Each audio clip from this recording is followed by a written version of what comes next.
สวัส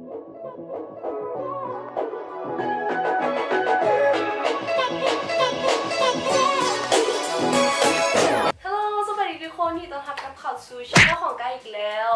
สำหรับวันนี้น้องก้าจะมาเฮ็ดอีกทีเกิดมาบ่เคยเฮ็ดจักเทื่อเนาะก็คือการตัดผมด้วยตนเองแล้วก็ผมตอนนี้น้องก้าตัดช่วงประมาณเดือน10เดือน11ตอนปี2018เนาะตอนนี้ก็ผ่านมาได้ตอนนี้ผ่านมาได้8เดือนแล้วเนาะมันก็นี่ยาวขึ้นหน่อยนึงแล้วเนาะแต่ว่าก้าอยากจะแบบลองมีผมสั้นประมาณบาเบิงเนาะเพราะว่าตอนนี้ผมกับประมาณนี้ตอนนั้นตัดกับประมาณนี้ตอนนี้เนาะก็คือหากกลับมาแต่ประเทศไทยแบบสดๆร้อนๆเลย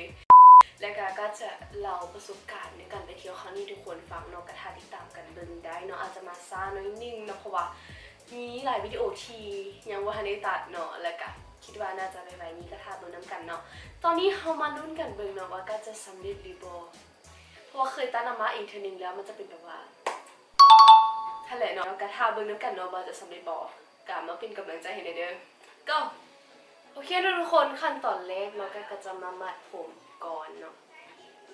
โอเคเนาะตอนนี้ขอตัดฟักนี้ก่อนเดินเนาะตอนนี้ก็มัดเบอร์นี้ไปก่อนเนาะเดี๋ยวจะขอตัดเบอร์นี้ก่อนเนาะเพื่อเป็นการทำใจแล้วก็จะมีกระจกอยู่ด้านนี้เนาะเพราะว่าเบอร์ทางนั้นมันไกลเกินไปเริ่มมาเลย A few moments later ทุกคนออกมาอันนึงแล้วส่วนสีได้สามีนะแบบย่า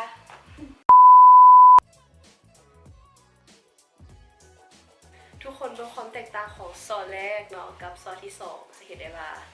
มีความเมสซี่หลายเนาะแต่ก็ผ่านไปได้โอเคเนาะได้ประมาณนี้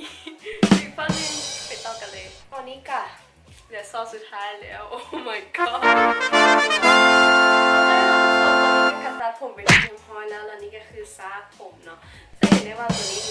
จะมาจากตัวนี้เนาะซึ่งเห็นได้ถึงความว่าเท่ากันเป็นบอลแต่กับว่าเป็นอย่างเดียวมันก็ยาวเป็นบอลอะไรเนาะ